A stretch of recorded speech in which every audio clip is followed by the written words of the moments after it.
All right, y'all. Well, welcome back to another week from Banter from the Bench podcast. We are here with episode 13. And as usual, we've got plenty to dive into. Just to give you guys a heads up, we'll probably talk a good deal about the Olympics. There's plenty of really cool stories to talk about. Obviously, with U.S. just raining down on medals, that gives us a lot of stories to talk about. We've got NFL preseason technically already started with the Hall of Fame game, and then we're going to dive into some college football stuff too. So let's get ready to roll. Sounds great.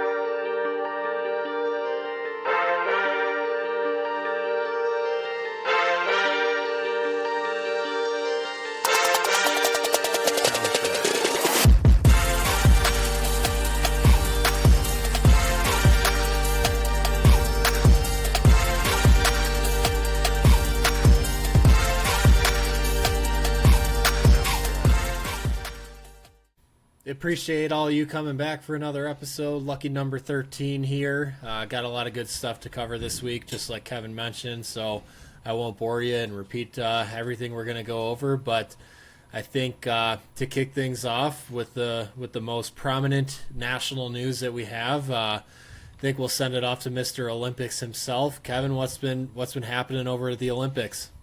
Yeah, man, I love it. I wish we had the Olympics every year, but for obvious reasons we don't.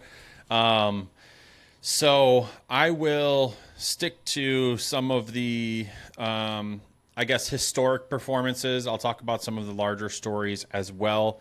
One I didn't mention, beach volleyball as a whole, looks like men and women are going to fall short. All of the teams are officially out, which is kind of a bummer because I really enjoy watching beach volleyball. But men's volleyball, so indoor volleyball, is set to play for a bronze medal. They lost to Poland. It was kind of a stunner.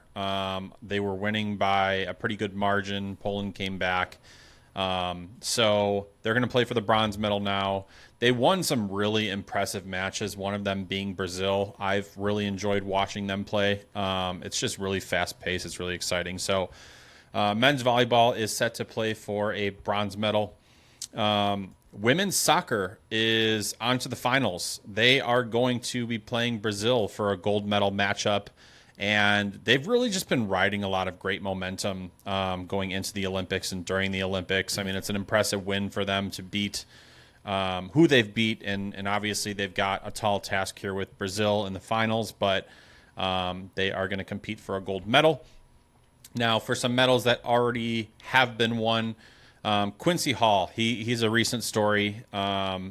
He had one hell of a comeback in the men's 400 meters. He was actually in 5th place coming around the turn and made an all-out sprint to actually secure a gold medal, which is really impressive because this is his first Olympics ever. So for him to be behind that much on the final turn and then just make a sprint to win a gold was a really cool story, really impressive. Another on the track, Kenneth Rooks. He won a silver medal in the men's 3,000 meter steeplechase. This is a big story because this really was not an outcome that a lot of people really saw coming. He was a pretty heavy dark horse going into it. But I watched the race myself. It just seemed like a mind over matter for him. He was just set on going home with a medal. And he did. He ended up getting a silver medal, so that was really cool. USA Artistic Women's Swimming Team took home a silver. The reason I bring this up, this was their first appearance at a Summer Olympics in 16 years and actually brought a silver medal home with them. Kristen Faulkner was the first U.S. women to win Olympic gold in cycling road race since 1984, so we've got some history there as well. Men's water polo had a comeback win over Australia today, Wednesday, August 7th, in the quarterfinals. So now they're going to be in the semifinals, one step closer to playing for a gold medal there. A couple more stories here. Sarah Hildebrandt is just the 4th woman ever to win gold for USA in women's wrestling. So big time history there. 4th ever is a huge feat. So props to Sarah. Surprising. Honestly, it really is. Honestly, yeah, the fourth ever is kind of crazy. When I read that, I thought it was like the fourth over, in the last like X amount of years, but ever is really impressive. On the men's side of wrestling, so Hampton Morris, he's pretty young. I think he's only like 20 years old. He was the first man to win a medal in weightlifting since 1984. So I don't know, man. Maybe we've got like a power duo here with weightlifting and wrestling here in the future of U.S. Olympics. So this story is actually non-U.S. related, but it needs a lot of attention because it's just a really cool story. So I'll start with the U.S. side of it. Sha'Carri Richardson, she's a track star. Everybody knows Sha'Carri. She's one of the heavy favorites in just about every race she takes part in the Olympics for the U.S. She was racing in the women's 100 meter, which is just a quick sprint. This was a few days back. Julian Alfred of St. Lucia actually beat her out. And the reason why this is such a big story is because this is St. Lucia's first medal ever in the history of their country. So she's able to bring home a gold, which is really, really cool. Obviously, she was really emotional after the race. It was really cool history to watch live. I did see videos of them celebrating back in her country, and that was pretty cool too. They were all getting together. It looked like they were all outside watching it, and not too many of those moments we get to witness, especially following the U.S. So whenever we get to see those, I think it's always pretty cool. Yeah. So props to her. Really cool for St. Lucia as a whole. Now, total medal count. The USA is really just running away with it now. Last time we talked, it was pretty close. It was within like 7 or 8 medals. But USA is at 94, China's at 65, and France is at 51. So USA is just really dominating here. Now, biggest winner of all of the Olympics, in my opinion, is Snoop Dogg, man. I don't know how much you've seen him in media, but holy shit, is Snoop Dogg just having the time of his life. I saw him hanging out with Simone Biles' family. I saw him hanging out with Katie Ledecky's family. He was watching some of the track meets, and he's kind of just become like our mascot of this year's Olympics, and it's really funny. It's really entertaining to watch. I don't know if you've seen Snoop or any media around Snoop Dogg. I haven't caught any of it, unfortunately, and I feel like I'm missing out. But I heard he's getting paid a pretty good amount to be doing this stuff, and I don't know, where they're kind of opening the door for interesting coverage and personalities and stuff that they can come to do this stuff. I mean, really, what probably happened was they said, "Hey, Snoop Dogg, do you want to come be a part of the Olympics? You know, they have torches and stuff here." He was probably thinking of a different torch. Yeah. or he was thinking that means he could get torched. But no, it seems like he's having a lot of fun and the people are really enjoying him. So I'll have to take some time and watch some of his clips because unfortunately I feel like it's a little bit too late to start following him around. But I'll have to tune in. Some of the headlines, I just literally Googled Snoop Dogg Olympics. Some of the headlines, Snoop Dogg has exploded on the Olympics global stage. He's just being himself. Another one says, how Snoop Dogg became America's sweetheart at the Paris Olympics. And then the New York Times says, NBC wants Snoop Dogg to return for future Olympics. So, Sean, you might have your chance in the future. But he's just been really funny to follow. He's been getting into a lot of different sports. And why the hell not? If you're already there, might as well get into it. So it's been funny to see the Snoop Dogg highlights, too. They got to get him out for the Winter Olympics and really throw him off. I'm telling you, man, give him a big puffy jacket. Yeah. But yeah, as far as Olympics, I mean, we can talk all day. There's a dozen stories every day. I just try to highlight some of the more historic ones. Obviously, Simone Biles is continuing to win more medals. Katie Ledecky's won a couple more since we last talked, so they're dominating per usual. But those are just kind of the cool headlines there. I did see Noah Lyles too. I think he won in the gold in the 100 meter, and that was pretty close finish there. And he's the guy that gave basketball players a lot of crap for calling themselves world champions. So a lot of eyes were on him heading into this Olympics, and he at least lived up to that. But he was pretty excited to see him, and a little controversial finish there too, where the announcer, I believe it was a guy from Jamaica, announced that he won. And turns out that he ended up losing after they went to the review, and they gave the gold to Noah Lyles, and Yeah, he celebrated like a guy that knew he had a lot of people watching him, and maybe a little bit more pressure than he normally has when he hits the track. He doubled down on that too. He said the same exact comment in his media after winning his medal. He was just like, man, NBA gets all this attention and rightfully so. They call themselves world champions, but like, I don't see any flags on their jersey, man. They're not playing against the world, so it was kind of funny. I don't know if this is true or not, but if it is, it's hilarious. I did see someone mention on Twitter that the whole entire Team USA basketball men's team was there to watch them.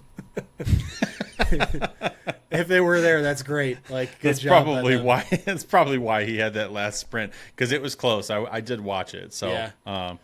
props to him. I mean, it's a funny story. Why not talk about it? But I saw he has his fingernails painted too. Fingernail painting is in, so good for him. yeah, well, apparently to everybody else it's not cool. So It is so cool. I love that's it. what I'm saying. I love you should it. Do it. I love it so You should much. do it for the Bears' first game. What if I was already planning on it? I dare you. What if I was? So okay. So speaking of Bears, we can get into some NFL talk now. Preseason's here. We had the Yeah. Hall of Fame game. It got cut a little bit short due to weather, and honestly, that's fine. I mean, we saw what we needed to see. We had a lineman get hurt, as we saw in Hard Knocks. But is there, for you, Sean? Is there anyone, or let's say anything, you're keeping an eye on specifically? Yeah, we'll talk about the Bears when we get into the Chicago stuff. So from a national perspective here, really it's just going to be following the rookie quarterbacks. I'm really interested in seeing it. Now, obviously quarterback's always a pretty big need in the draft, but this year there were, let's count them out here. We had Caleb Williams, we had Jaden Daniels, we had J.J. McCarthy, we had Drake May. I feel like I'm missing another quarterback that maybe went in the first round here. Bo Nix, 5. So I think that's it. So 5 first-round quarterbacks here. I'm kind of interested to see how they're going to play. As far as I know, all of them are playing so far. Caleb Williams hasn't quite been confirmed, but is looking like he's going to play. And then I know like McCarthy and Nix are second and third on the depth chart, respectively. So they're obviously going to play. Really interested in seeing how those guys look. Obviously, there's always going to be the debate, who's the best quarterback out of this class. So I'm always going to be pulling for our guy and not wishing poorly on the others. But, if they throw a couple incompletions here or there, I might smile a little bit. So I'll be keeping up with that. And then I'll probably try to keep tabs on, some of our NFC North teams that we'll be going up against, seeing what their depth looks like or what their rookies look like. Teams we're going to be seeing multiple times throughout the year, every year. And just kind of going from there. But I think just as I felt last Thursday, more so than anything, even though it's meaningless and these stats and whatever happens isn't going to matter as much when the regular season starts, more so I'm just excited to have football on the TV again. So just looking forward to an actual full slate of football games this weekend, because I know we got some Thursday. Yep, we got some Friday, definitely got some Saturday, and then I believe there's even a couple Sundays. So we got football every single day this weekend, and looking forward to it. Yeah, I agree. I honestly, I'm even looking forward to some of the storylines that don't get a lot of media attention. So, like, one example I'll give is like the Detroit Lions, right? Obviously, Jared Goff is their quarterback. We don't know how much longer he's going to be a quarterback for. He's already been in the league for, I think it's probably 10 years now. Probably close to it. I'll double check that, but 9 years. Yeah, so he's been in the league for 9 years now. Hendon Hooker is his backup. He was really productive in college. I don't know how that translates to the NFL, but like, man, he could be a fun guy to watch in the preseason. It's funny you bring this up, because I saw a clip of a Tennessee fan on Twitter, and I don't know how true this is or just how good he looks, but apparently this Tennessee fan was saying like, oh, this guy looks like he's gonna be a stud, and they can't believe that he's on Detroit, things like that. So yeah, I mean, I think it's a kind of a cool story to follow. And he's probably one of the more talented backups in the NFL. I mean, as far as what we know right now. Another storyline, you look at a guy like Spencer Rattler of the Saints. Now, I'll start I'm not really fond of the guy. I think he's kind of cocky. He's got a big ego, but like Derek Carr goes down, he's going to have a pretty good opportunity to get some playing time. So that could be an interesting storyline. So it's just different situations like that. I'm excited to see how they go. And then obviously you've got some of the top young quarterbacks that were drafted this year, as well as, I mean, who knows, man, is Joe Burrow going to play? How is he looking? So that's another story to follow. So with this many games, you've got plenty to talk about. You've got plenty to watch. You've got plenty to keep an eye on. So I'm excited for football to officially kick off. Yeah, it'll be interesting seeing how other teams handle their preseason reps. I know some have said players won't play in the preseason. Others use it as an opportunity to get starters reps and things like that. So kind of curious to see how all this stuff unfolds and how things look. One other thing I'm definitely interested in paying attention to, not because I want to, but because it is relevant, is Justin Fields in Pittsburgh. Are we getting a 6th round pick, or are we gonna get a 4th round pick? For those who might not be aware of the trade, it's a conditional trade. So the Bears got a conditional draft pick for Fields. If he plays less than, I think it's 50% of the snaps, or maybe 51. 51. It'll be a 6th round pick. If he plays more than that, it'll be a 4th round pick. And a lot of Steelers people are saying he looks pretty good in training camp. This is all going on while Russ has been hurt. But if there's anything us Bears fans know watching Justin Fields, is he's always kind of looked pretty good in training camp, and he's looked good in preseason games. So what really is going to matter is when the games actually get important and if he's playing or not. But curious how he looks in Pittsburgh and what that future draft pick might look like. Yeah, I'd be curious to see how another organization handles him, and what he looks like, 2-3 years from now. But we've got a ways to go. Yeah.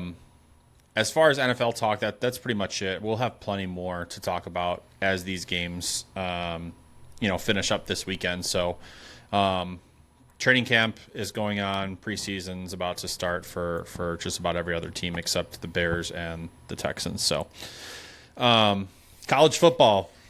Yeah. I see why you wore that hat now. So what me and Sean are going to do, we took down each of the major conferences, and we're going to predict, because we're really good at making predictions. So everybody bookmark this, because they're probably all going to be right. We're going to predict who we think is going to win each conference. Sean, do you want to start? Yeah. So with college football set to kick off here in a couple weeks, one thing I thought that would be fun for us to do is a different little college football segment for the next couple weeks leading into the season. So this week I thought it'd be fun to predict conference champion winners, not regular season. I'm talking they're going to win their college football championship game if they have one. So yeah, we'll go ahead and break it down here. First one is the American Athletic Conference, and I see we both have the same choice here. I went with Tulane. Obviously, that means you went with Tulane too. Just looking at this conference here, Kev, I wasn't really seeing many other teams that will be in contention. Tulane kind of ran away with it last year. I know they did lose their quarterback, but they've had some pretty good teams for the last few years here. The only other team I thought for fun that maybe would take it away would be Army, but I went with Navy. So, yeah, I know they didn't also go with Navy. I went with Tulane. I had Army Navy on the brain. Yeah, no, we both went with Tulane. I like that they picked up a former Oregon quarterback, Ty Thompson. They also picked up a former USC wide receiver, Mario Williams. So for Tulane, those are some pretty big pickups. And honestly, I think that they're the team to beat. Yeah, I think they're the team to beat for that reason. But ACC, Atlantic Coastal Conference. Sean, I know you're dying to pick the Miami Hurricanes. No. Go ahead and make your prediction. I got Clemson. It was between Clemson and Florida State for me. Full disclosure, I would have had Miami at 3 in the conference there. But ultimately, I went with Clemson, not because I think they're the best. I think talent-wise, you could argue maybe Florida State has a more talented team than them. But I just feel like Clemson's kind of due. They've fallen off a little bit. They got their quarterback Klubnik coming back. Granted, he wasn't that good last year, but I feel like they're bound for a rebound season here. And I just went with them kind of because of that. So Yeah, Klubnik is kind of an unknown right now. He was a very, very highly rated recruit. He might have been the top quarterback in his class or top two. I think he was the top. So very highly rated recruit. I didn't love what I saw from him when Miami played him last year. And let's be honest, playing at Miami isn't exactly the most intimidating place to play. So that was kind of eye-opening to me. Florida State, DJ Oogly Googly is their quarterback. I don't think he's going to do anything. I'm not worried about him at all. They're going to go as far as their defense takes them. Their defense is going to carry them this year, hands down. I took Miami. Now, I'm going to preface this. Considering how most Miami fans are, I am way more reserved than your average Miami fan. I'm always cautious of I feel like I'm going to get my heart broken again this year type of mentality. This year, to me, feels different because we have our quarterback. I see you over there. For those of you who are just listening, Sean's acting like he's falling asleep. I feel like Cam Ward is super talented quarterback. He had an extremely productive year at Washington State. He's got way better weapons here at Miami. Our running back room is absolutely loaded. So I'm going to go out on a limb. I'm going to say Miami wins the ACC this year. Normally I wouldn't do that, but considering it seems like we finally have an answer at quarterback, I'll say Miami. You guys got an easy schedule. I'll give you that. You should at least be in the title game. I think kind of the one concern I would have for you guys is secondary and just kind of maybe defense in general. How good is your defense going to be? How many stops are you going to need to make? Is every game going to be close, kind of like a shootout type of thing? So that's just unbiased. That's just kind of my opinion on your guys' team. Yeah, I mean, full transparency, our defensive line's pretty loaded. Our linebacker room is pretty nice. It's going to be our DBs and our safeties. Zaquan Patterson, he's an incoming freshman. He might actually end up winning the free safety job right out of camp. So, that's really where our holes are is DBs and safety, because linebacker and defensive line I'm really not too worried about. But let's jump to Big 12. Sean, who do you have for Big 12? Big 12. I took Utah. Now, this is an interesting conference. Yeah. A lot of new teams in here. Arizona was up there for me. I'm not buying into the Colorado hype. No. I kind of liked Kansas State as a gritty football team, but they lost their quarterback, so I'm not super high on them anymore. So I went with Utah, and I primarily picked Utah because they got Cam Rising coming back, so they have a very established quarterback who has a lot of college football under his belt, and I think Utah usually has a pretty respectable roster, and I feel like just talent-wise, they kind of size themselves up better than most teams in this conference. So going with the Utes. Yeah, I think that's a safe pick. They've obviously been pretty consistent now for what feels like probably 5 years. So Sean said interesting conference. For those of you who don't pay attention to realignment, I'll just read quickly the teams that are in the Big 12 now. We've got U of A, Arizona, ASU, Baylor, BYU, UCF, Cincinnati, Colorado, Houston, Iowa State, Kansas State, Oklahoma State, TCU, Texas Tech, Utah, and West Virginia. So just a really, really kind of fun, interesting blend of teams there. Now, my pick, I went with U of A. It just seems like U of A football right now is really hitting a peak. They've got returning quarterback Noah Fafita. He had a really nice season last year. Their top wide receiver, I think it's Terrora McMillan. He should have gone to the NFL draft in all honesty, but he's coming back, and it just feels like U of A football is starting to make a little bit of a turn. I don't know how long that'll last, but I think that this is a season that they'll compete. Another interesting point, Sean, I don't know if you remember Justin Flo. He was a really highly rated linebacker. He originally, could I ever forget? He was supposed to be the truth. Yeah, he originally went to Oregon. He's actually at U of A now too, so they've got some nice pieces. So I'll say U of A. Interesting choice, and I like them too. But the reason I didn't pick U of A is because I don't know what they're going to look like with a new head coach too. Yeah.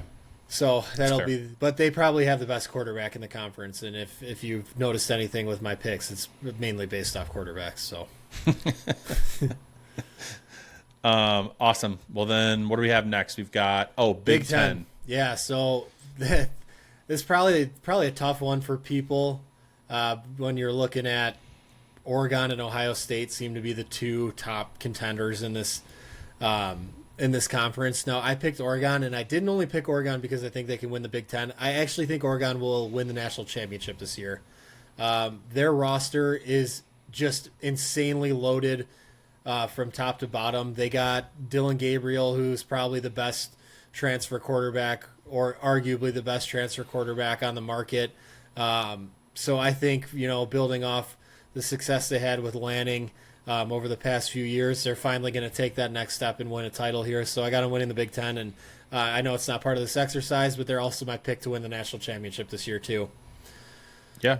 I mean, I can't really argue with that. They are, with the exception of I don't know, your Bamas and honestly your Ohio States, they're probably the hottest team on the recruiting trail and have been for a couple years now. Now, full disclosure, I picked Ohio State. They've been here before. They know how to win. They create and keep a winning culture.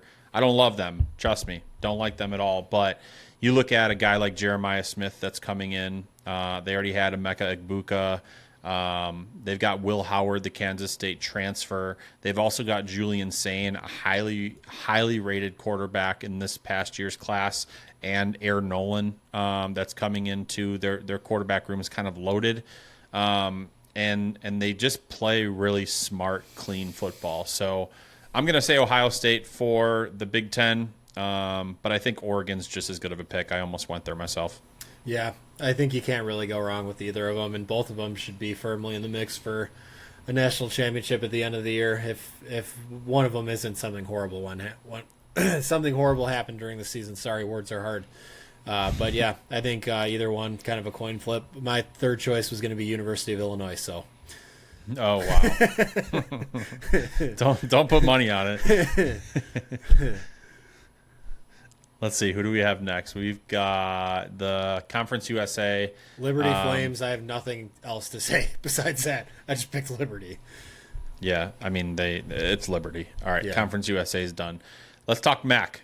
Sean, you're obviously pretty familiar with MAC. You went to Akron, so who do you have in the MAC? Yeah, it's always kind of a toss-up year to year for the MAC. Last year, Miami of Ohio was a team that was in it. They've been, at least for my time being in school and stuff, they were pretty bad for most of those years and a little bit after, but they're obviously turned the corner.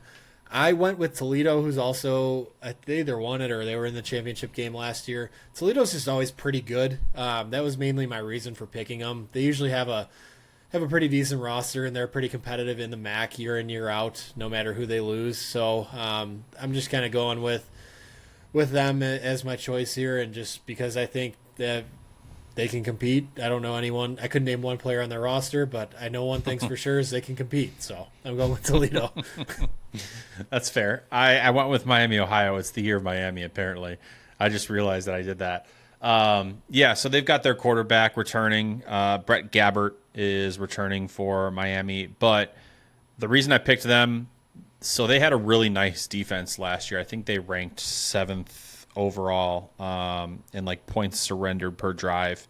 70% of their defense is coming back. So that's why I picked Miami, Ohio, is because, they already had a proven defense last year, and most of those guys are coming back. So Miami, Ohio for the MAC. Now, next up, we've got Mountain West Conference. Sean, I'll let you dive in. I feel like I've been doing quite a bit of talking myself. We both picked the same team, so I'll let you talk about it and say why. Yeah, I got Boise State winning this. Just kind of looking at some of the other teams in this conference here. Air Force, no. Colorado State, no. Fresno State, no. Hawaii, no. Nevada, no. So, really, I just see Boise State is as another very competitive team every year. They got the transfer quarterback coming in from USC. Gosh, I forget what his name is. I'm drawing a blank here. Malachi Nelson. Yeah, Malachi Nelson. Incredibly highly touted quarterback. When it was announced he transferred to Boise State, I almost thought I was getting like duped. I had to do a double and a triple take on those news releases. But even without him, Boise's usually a pretty respectable football team. But when you add a talent like that coming from USC and you put him in the Mountain West, like you would think Boise's probably is, if Malachi's as good as he's supposed to be. I also find it a little weird that no other teams are really that interested in him. But if he's as good as he's supposed to be, you would think Boise kind of runs away with this, and it might not really be close. So, I think so too. Rolling with the upside. That's why I picked Boise State. They also have a running back, Ashton. I don't know how you say his last name, Genty or Genty. It's Jeanty.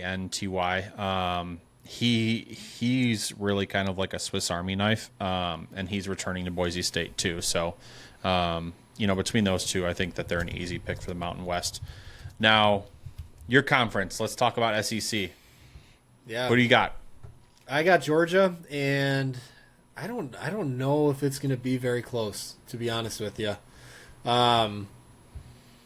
Alabama's a wild card because they have a new coach coming in. They have some guys coming back. They also lost some guys too. They do every year though. That's not an excuse for them. I just really don't know what to expect with a new coach coming in. Obviously, they got Kalen DeBoer, I believe is how you pronounce it, from Washington. He was a great coach in Washington, had a lot of success there, but at the same time, too, you also have to look where he's headed to. The SEC is a lot different than the Pac-12. So I think there is going to be some struggles for him. So far, I think he's done a pretty decent job of managing that roster and keeping guys around, but in the end, I think that Georgia's just kind of well-equipped to run away with the SEC, and also they're probably a title contender too. I would guess they're maybe the favorite title contender right now. So I got Georgia running away with it. I maybe Texas puts up a fight. They're also going to have to get used to playing in the SEC too. But I think Georgia will take it, and I don't know if it'll be super close, but there'll be teams that are within striking distance, I guess. The reason I had a hard time picking Bama is if they go the route of Jalen Milroe, I just think he's too much of a wild card. Yeah. I don't love Bama with Jalen Milroe, and who knows? I mean, he might not be their starter, but I'm assuming that he's going to be. So I did the same thing. I said Georgia. Obvious reasons. They've got a proven track record. They've been competitive now for going close to 10 years. So Georgia Bulldogs, SEC.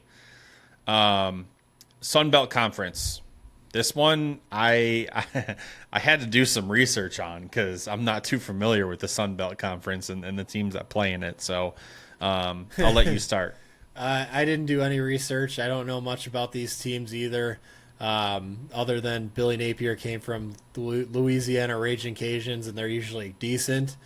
I just went with James Madison because they're the sexy name right now. They came onto the scene last year, did really well. I'm sure they lost a decent amount of guys to the portal, and they probably look a lot different. But I think they'll capitalize on their momentum that they had from last year, and they'll run away with it this year. And honestly, I don't even know if they're eligible to win it all because they have some pretty strict rules. So this could be a very hot take if that's the case. But I'm sticking with it because that's what my heart tells me.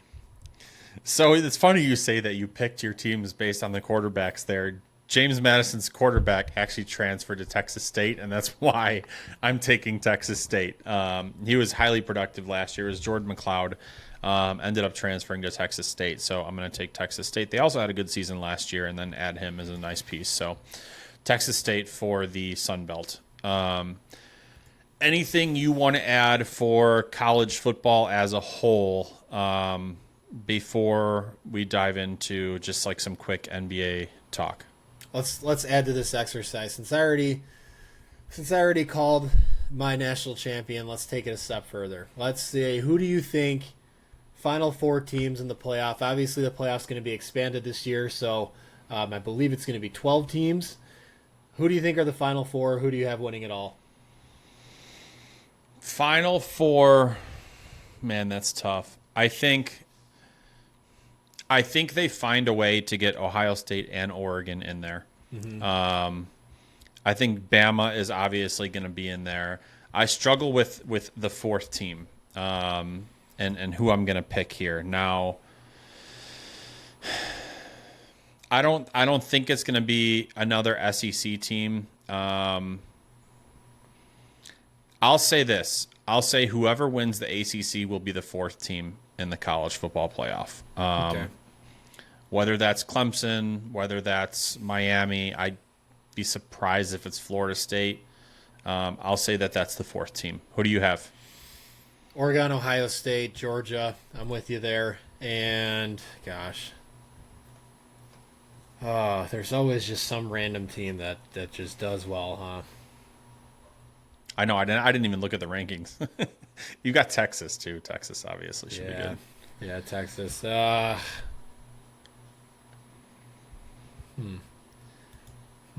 going to have some fun here, Kevin. Ole Miss will be my fourth team. I don't hate that. They're high powered. They know how to put up points. So I have all Big Ten, all SEC college football semifinal, which is possible, but that's also tough with expanded playoffs too. Yeah, well, I mean, just strength of schedule should help too. Did you pick who you have winning it all? Did you say that? No, I guess it depends on matchups though. So honestly, I want to say Ohio State. I'll say Ohio State. I mean, they already had a talented running back room, and they brought in Quidshawn Junkins, something like that. Judkins, yeah. And he just added more power and more tools to their running back room, so I'll say Ohio State. It's fair choice. But in terms of college football, I think I'm good. All right. We'll have another fun segment next week where I'll just tell you now, and I'll tell our loyal listeners that have gotten this far so they can get a little sneak peek of what's coming next. Next week, Kevin, for our assignment in the college football world, I'm going to have us pick 5 Heisman Trophy finalists, or maybe not finalists because there aren't 5. 5 guys we think could win the Heisman, and then we'll end up picking who we think will win it. So, how many of those guys can be from Miami? yeah, because you're going to pick all of them. The offensive line. No, honestly, I don't. Maybe Cam Ward would be like the only name, but I Graham like Mertz. it. Yeah, no. All right, cool. Then let's dive into the only story we've got out of the NBA right now. Fresh one. Yeah, literally just happened today. Sean, take the floor.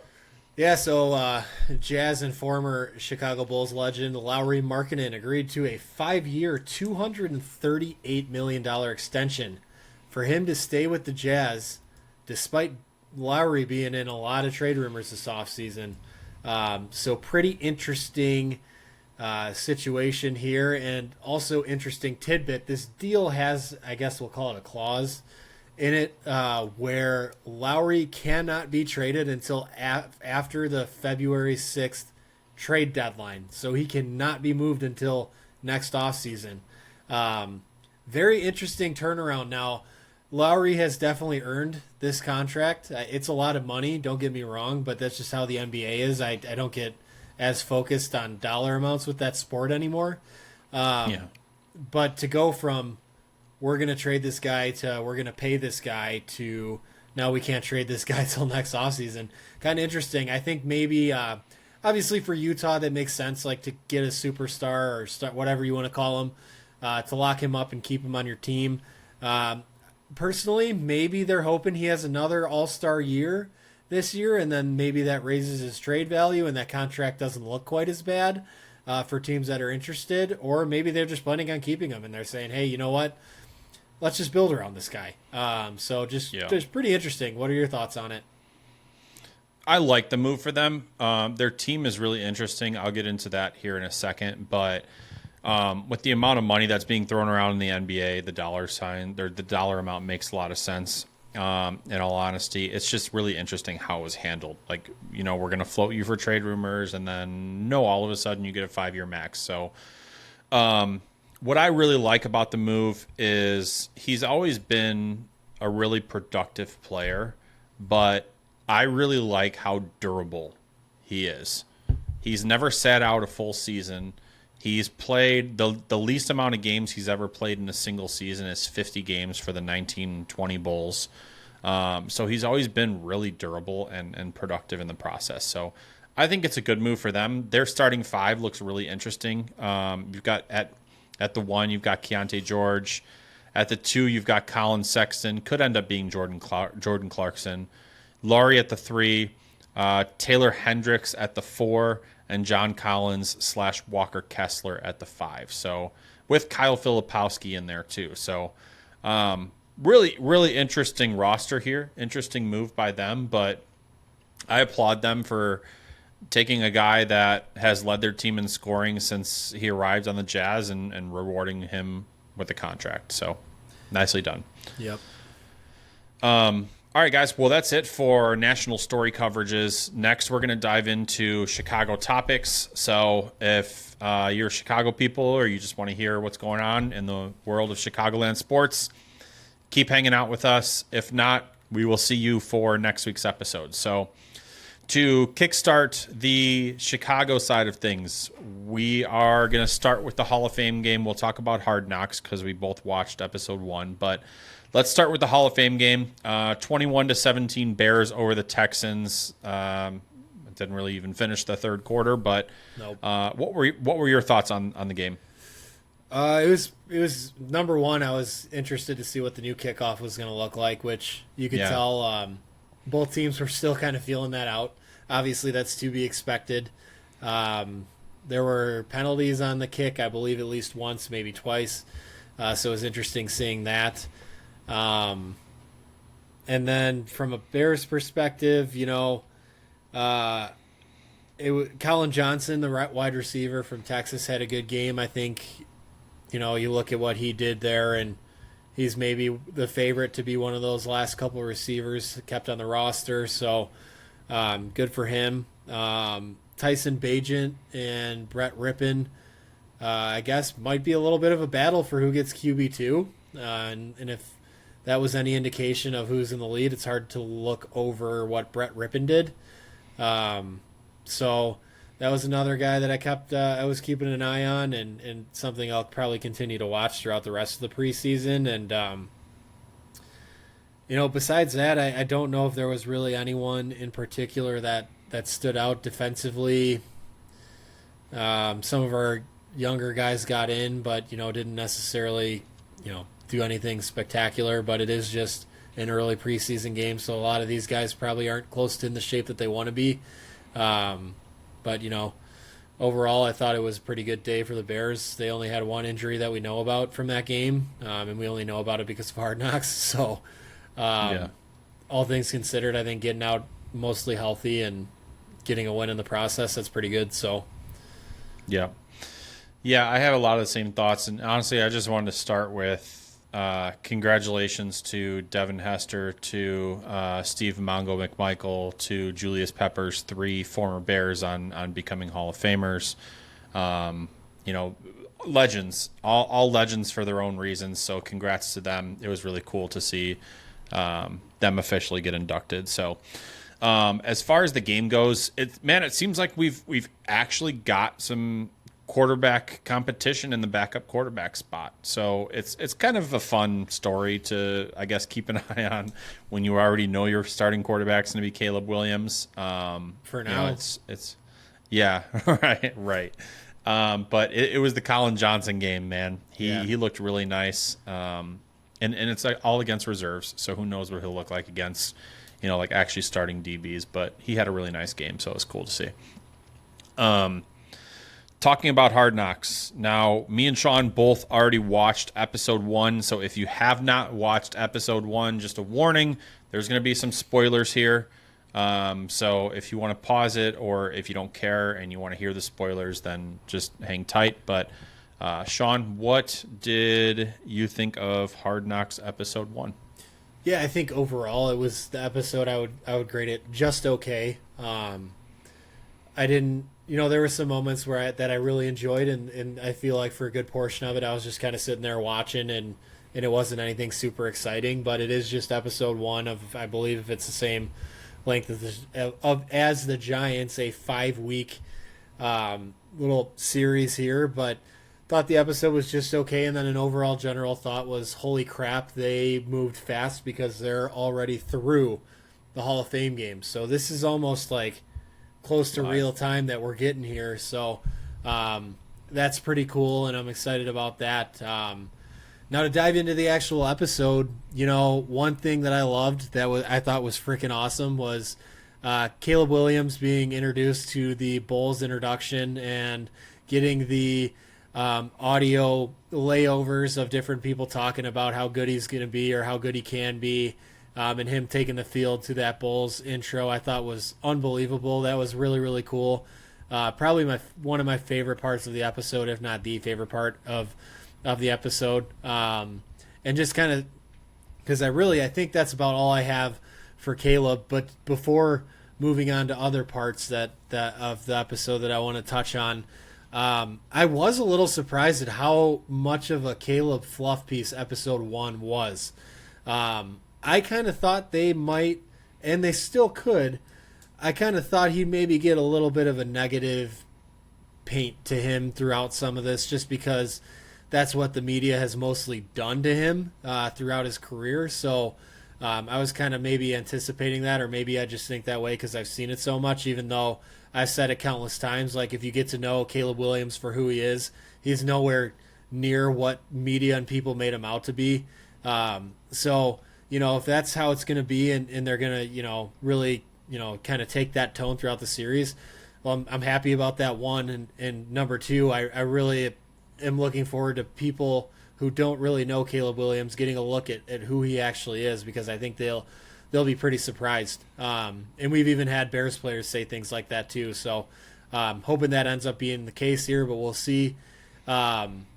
And then kind of diving into the rest of the episode here, I think maybe the number one highlight was Theo Benedette in his karaoke segment.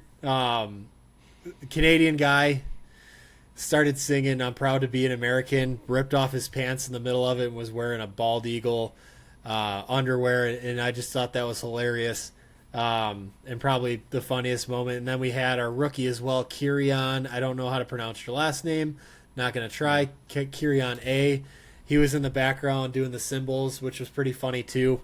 But, after watching that moment in that episode, I thought, okay, so this Theo guy is probably going to be the guy that Hard Knocks latches onto, and they follow closely throughout training camp here, because there's always that one guy that they follow where he's like a fringe roster player, and he's trying to make it, and they get a fan base for him, and people enjoy him, and they really just push his stuff throughout the season. So I thought, all right, that's probably going to be their guy.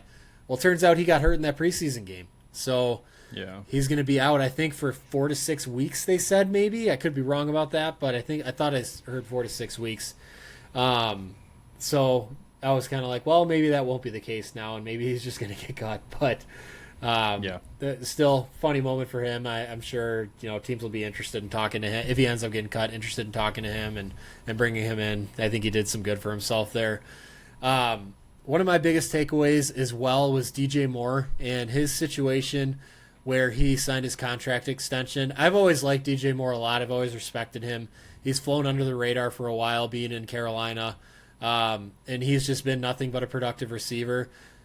Seeing him be incredibly eager and excited to get his deal done, and B, signing it so quickly, made my fandom and appreciation for DJ Moore skyrocket. I was like, I'm all in on this guy. Give me 14 of his jerseys. I'll take them now.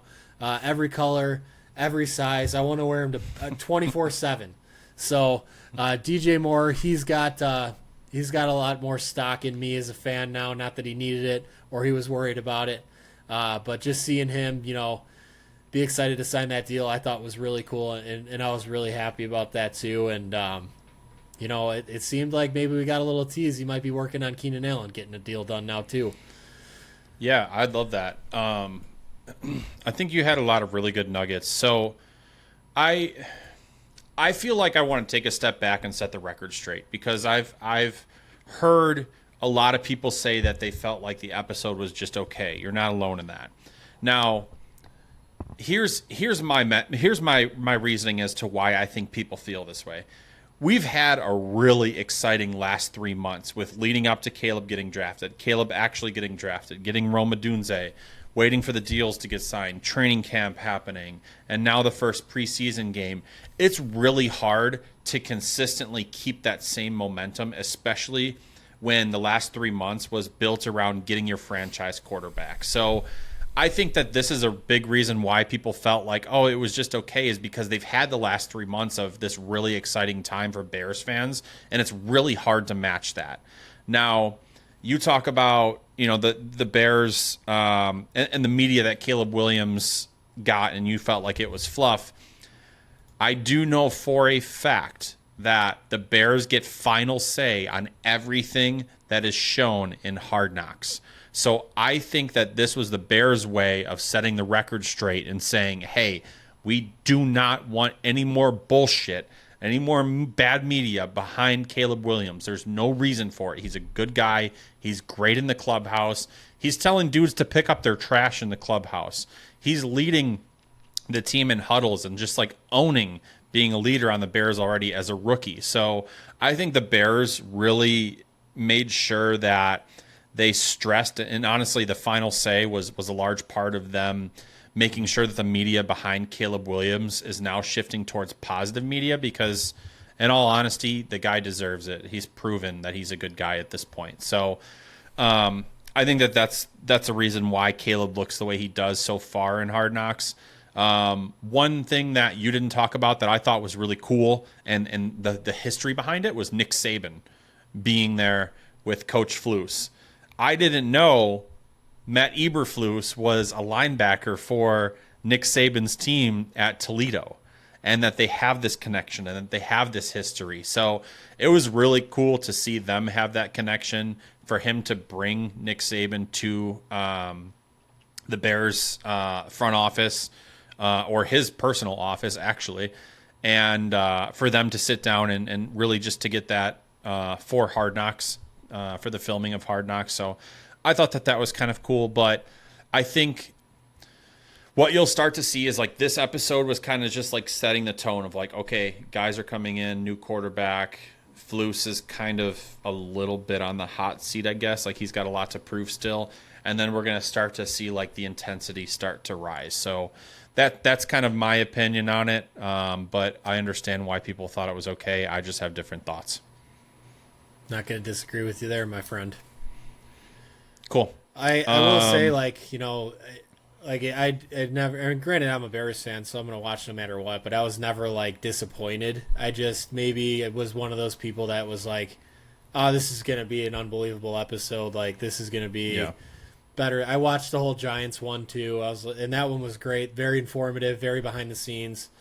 I was like, oh, this will get off to a great start. It'll already look better than the New York one, things like that. But I think that was maybe just me having a little bit of unrealistic expectations too. But I still think, obviously, they'll have plenty of material to work with. I think maybe we'll start to see a little bit more of the struggles in training camp, because I'm sure you've been following along too. It sounds like there has been some tough days for the offense in the past few weeks, so we might get to see a little bit more of that and a little bit more adversity here, which I think people will like too. But all in all, it was just good to be on the TV, and I will be sitting down again watching on Tuesday, not because I want to, but for you loyal listeners, so I can break down Hard Knocks the next day. Yeah, I think Ryan Poles is being a stickler on what's being allowed to be shown on Hard Knocks. Because he didn't want to be on Hard Knocks in the first place. So I think this is kind of just his way of saying, listen, if you're going to force us to do it, then we're going to do things my way. So I have heard that it's mainly the McCaskies that are kind of really against it. I don't know how Poles feels. I'm sure he probably it's a distraction for sure. I'm sure he wouldn't be super excited about it, but at the same time, he's young enough to realize we're catering to a younger generation here with Caleb and stuff. We can really do something fun here if we bring them in training camp, and if things go as they're projected to go with Caleb, like that's going to be a hell of a way to start your career. You got Caleb on Hard Knocks, and then obviously whatever he does the rest of the way, if he's as good as he's going to be, the rest is history. And it'll be fun to look back on, at someday when we're sitting around and we have 15 Super Bowl rings and we don't even know what to do with them. They're paperweights in my office because I'm getting one because I'm a big part of the team. We'll just send them our podcast and request them. But I think it could be a fun mini series to look back on. So time will tell. And honestly, it's the first episode of, what did you say, 5? If it's the same as the Giants, it'll be 5. Yeah. And then I was just thinking, and I remembered Cleveland will have the in-season one, which would be interesting. That could be very interesting. Depending on what happens with their season, that could be very interesting. Yeah, I mean, with their quarterback's history, that's an interesting choice. I think it's 2 teams too. I want to say it was Cleveland and someone else. The best thing about recording a podcast online is you can look it up. Let's see. It is 5 episodes for the Bears. I just looked that up.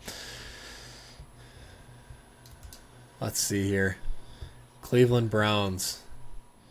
Oh, okay, that's it. It is the AFC North they're filming in season with, so not just the Browns. Still can be interesting, but that'll be fun. Yeah, that's an interesting division to shoot this year's Hard Knocks. A good division. Okay. I can't wait to get corny Russell Wilson content. I'm going to cringe watching it, and it's going to be beautiful. Well, and then you got the Justin Fields stuff too. You got Joe Burrow, you got Lamar Jackson, you got Deshaun Watson, and probably my favorite guy on Hard Knocks by far and away is going to be Jameis Winston. I think they should just follow him around with a camera for one day. That should be the Browns episode. Just follow Jameis. Take us to work, Jameis. I didn't even know he's on the Browns. Yeah. Cool. Well, then, that should be sweet. I mean, they should pick up right where the Bears left off, and we're biased. Obviously, we're excited about the Bears. We think it should be good, but this in season 1 should be really entertaining. Now, last word I just used is entertaining, and I think that's the perfect transition for this next topic. White Sox losing streak was nothing short of entertaining. They lost 21 straight games, and they can't even do it right, dude. They can't even set the record. Like, at this point, just get the record. But they could still be the worst baseball team record-wise of all time, and they probably will be. Yeah. They have to win. And they have to win like 15 more games this year, and that's not happening. Yeah, they only have 28 so far in the year. But their losing streak ended at 21 games with a 5-1 win over Oakland last night on Tuesday. I think we forgot to mention, sorry to cut you off there, before we started, this is actually an emergency podcast because the losing streak's over, right? Bing, bing, bing. Yeah. Breaking news. So me and Sean kind of called this one. We were texting back and forth, and, we were like, well, if the record's broken, it's going to happen against the Cubs. And I was like, honestly, I don't know if it's going to get there. I feel like Jonathan Cannon's going to be the one to blow it up. And Sean agreed with me, and that's exactly what happened. So Jonathan Cannon, and honestly, he's a great story. He's a good guy. He seems to be a good pitcher. He got the win. Yep. He went 6 innings, allowed 1 run on 6 hits, 2 walks, and 5 strikeouts. I'll let you give your thoughts on his performance this game and whatever else you noticed. Yeah, I think I'll touch on the losing streak here first before I jump into the game that ended it. I am a White Sox fan, obviously. I was hoping they were going to set the record for most consecutive losses, and I'm still hoping they're going to set the record for having the worst record in baseball history. Now, you're maybe saying, Sean, you just said you're a White Sox fan and now you're wishing the worst on them. You are exactly right. I would have loved as much public embarrassment as this team could have had because I think they deserve it. It'll never happen, and it was never going to happen. But there's a small part of me that is like, maybe if this team does the unthinkable and they really have the most losses in MLB in a row in MLB history and have the worst record in MLB history, maybe old man Jerry will realize he doesn't have it anymore, and maybe he'll sell the team. Now, I don't think that would have actually happened. I just would have loved the public outburst and rage that he would have had from everyone. Because then, here's the thing.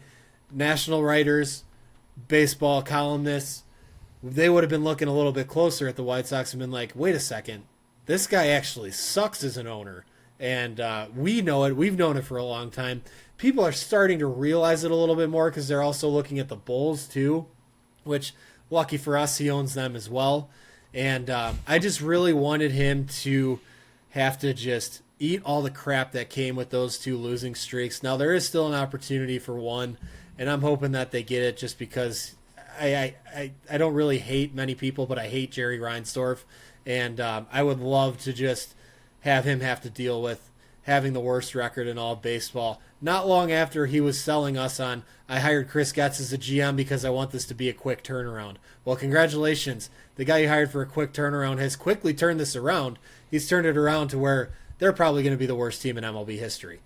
Rant over. Jonathan Cannon, great guy.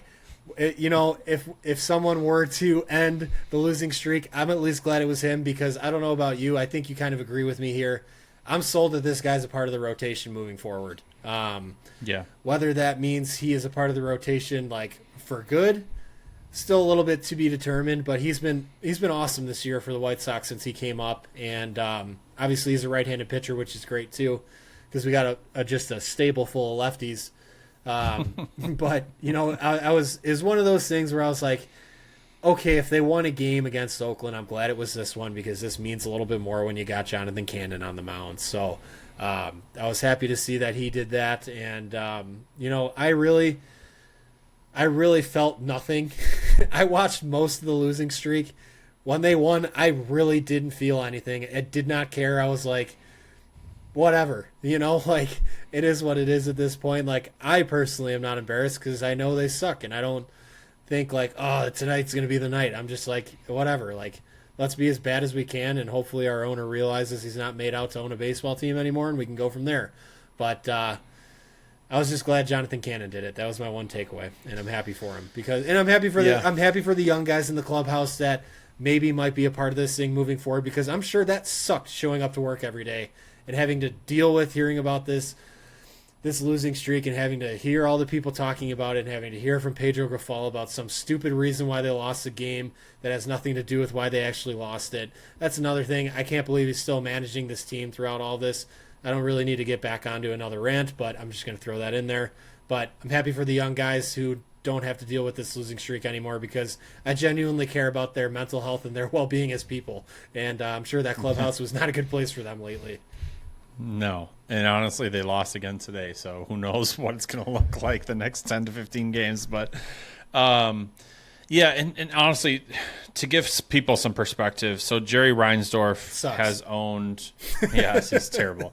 He's owned the White Sox since 1981, and he has owned the Bulls since 1985. So that means he has had 82 opportunities between the two in his time as an owner to win a championship. Now, to put this in perspective – if he didn't luck into drafting Michael Jordan, he would have one championship as an owner of two teams, which means he'd have one ring over 82 opportunities if he didn't luck into Jordan. Now, if you factor in Jordan, he has 7 rings over 82 opportunities as an owner. That is just, it's less than a 1% amount of time that he's... I have always said, I feel like if it weren't for Michael Jordan, Jerry Reinsdorf, you could argue, it would be one of the worst owners in sports history. Not just baseball, not basketball, in sports history. Yeah. And he bought both teams for pennies, too. Like, it's not like he's not going to make money off of selling these teams. He's 88 years old, isn't he? Something like that. Like, he made enough money. Just go away. Yeah, he needs to. But... yeah, that's our Jerry Reinsdorf rant for this week. I will say, thank you for coming to our venting session. Speaking of young guys, Brooks Baldwin maybe figuring some things out now. He was also a decent part of that, ending that losing streak. So this excludes today's game. It's Wednesday when we were recording this. The White Sox already played. Brooks Baldwin, it's no secret he's been struggling since he came up, but maybe he's figuring things out now. Over the last 10 games, he's hitting .290. He has 4 doubles, 1 home run, 2 RBIs, 1 walk, and 11 strikeouts. He's striking out a lot, but he's young, so it's going to happen. But he had 2 hits, I think, in that game. Yeah, he did have 2 hits in that game where they won the other night. So exciting to see him finally starting to show what he can do. Yeah, he's been fun to watch. He's kind of like a little bit of a Swiss Army knife himself too. And apparently Andrew Benintendi is like a whole new player the last 2 games. I don't know what's going on with that, but as far as actual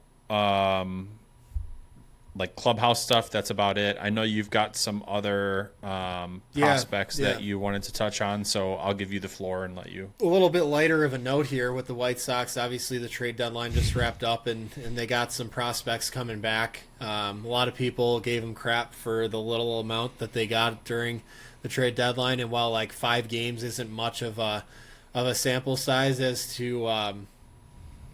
to what someone can do, the White Sox are getting some good early returns from some of the guys they've traded for. So William Bergolla, he was the infielder they got in the Tanner Banks trade. He's hitting .333. He has 4 hits, 3 runs driven in, 2 stolen bases, one walk and 1 strikeout in 4 games with Winston-Salem. So he's off to a pretty good start. He did play in the same league that Winston-Salem was in before, so maybe not too much of a jump or a difference for him. He's already a little familiar with that league, but nonetheless, good for him for getting off to a good start. Trey Mago, our guy Trey Mago, who we got for Eloy. He's in Charlotte. I think he'll be in the White Sox within a week. He's gone 4 innings, has not given up a hit, has 1 walk and 5 strikeouts in 2 appearances for the Knights. So I look for him to maybe be the next bullpen arm called up whenever the White Sox do that. And last but not least is Gerald Perez.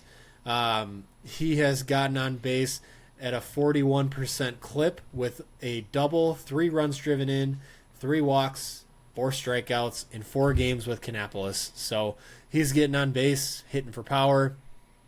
Just some good stuff we got so far from our guys we just traded for. So I felt like that was worth mentioning. And I've been pretty farm heavy watching this whole year. So just kind of little exciting pieces that might be part of the future. Yeah, and it's nice because those trades, there was a lot of question marks coming back to the White Sox, and we didn't really know a lot about these guys.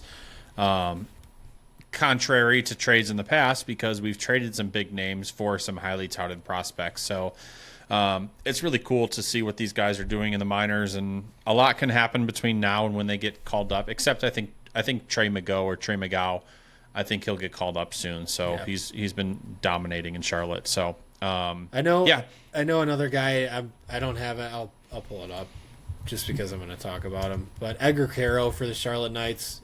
He's been on a tear lately. Yeah. He's let me get his stats here.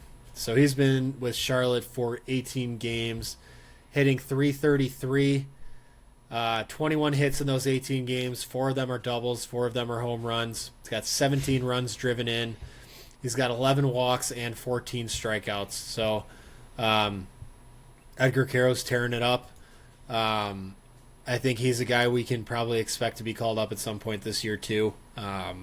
He looks like he's going to be a big piece of the future. So looking forward to him coming up. And then another guy I noticed the other night too was Zach Deloach. I think he's hitting about 275, 280-ish for the Charlotte Knights. He's an outfielder. I hope he gets called up soon because he's kind of showing like I don't really need to be in Charlotte anymore. And even though he did get called up earlier this year and struggled a little bit, I think it's time we give him an extended look. I don't know what else he has to prove in AAA right now. So it'd be nice to get him an extended look and let him play, consecutive days and play for a while at the MLB level. So hoping he gets a chance here soon too. Yeah, I'm kind of surprised that Brian Ramos hasn't come back up. He had a little bit of a rough outing earlier this year, but I don't think he got a fair shot. So I wouldn't mind seeing him getting another opportunity on the White Sox this year. And honestly, a lot of it depends on what happens with Yohan because with Ramos playing third base, and if Yohan comes back soon and stays healthy, then that kind of plugs his opportunity. Yeah, I know. That's why I say I'm laughing because I was just looking at the calendar. I was like, it's August 7th. If you were to just if the White Sox were to go to Yohan and be like, let's just shut it down for the year, he would be like, okay, like, yeah, that sounds great. 100%. Yeah. I can do the bare minimum. That, I don't know. His rehab, they had it, what they call it, anticipated soreness. So now he's taking a breather. He's not going to be on the White Sox past this year. If the team were to just be like, hey, dude, like, let's just wrap it up, we're done here. That wouldn't be a bad thing, but I'm sure they'll call it. They'll be back, and he'll play over guys who actually matter moving forward. So that'll be fun whenever they do that. Johan, we anticipated soreness for you too, so we feel you there, bud. All right, Sean, then let's finish things off with the Blackhawks. They made a move. Well, not necessarily a move, but they made a signing. I think it was yesterday, actually, on Tuesday. Yep. You want to talk about that? Yeah, so Blackhawks had 3 first-round picks, like we've talked about before in this past draft. They signed Artem Lepshinov, which we covered. Sasha Boisvert is headed to North Dakota, so they will not be signing him. And their 3rd first-round pick, Merrick Vanacker, signed his 3-year entry-level contract with, I believe it was a $975,000 cap hit. I could be wrong about that. But regardless, got 2 of their 3 first-round picks inked this year, which is interesting and exciting. But sounds like Vanacker, he just played with Brantford Bulldogs of the Ontario Hockey League. Sounds like he will be heading back there. So will not be actually playing with a Blackhawks affiliate. He'll just be headed back to where he is under his entry-level contract. But, hey, they got another first-round pick signed, so good for them. And, I'm sure they're looking forward to getting more eyes on him and being able to work with him more. So with Sasha Boisvert going to North Dakota, do they lose him as a prospect then, or is he still – okay, he's still in the Blackhawks organization, just not playing further. Okay. Yep. The Blackhawks have his rights, and I believe the way it works out with college players is they would have to sign him after a certain amount of time of his senior year of college. So if they didn't agree to terms then, he would just outright be a free agent. He could sign with anyone he wants. You don't really see that too often. He's got things to work on. It makes sense for him to go to a premier college hockey program. And I'm sure he'll probably go play 2-3 years at UND, and then he'll probably go pro. So that's kind of what I project with him. You'll get to go see him. I will. Cool. Well, that's it, guys. Thank you for hanging out with us, tuning in for another episode per usual. Don't forget to share, like, follow on everything we post, and we will see you next week for another episode. Take care, y'all.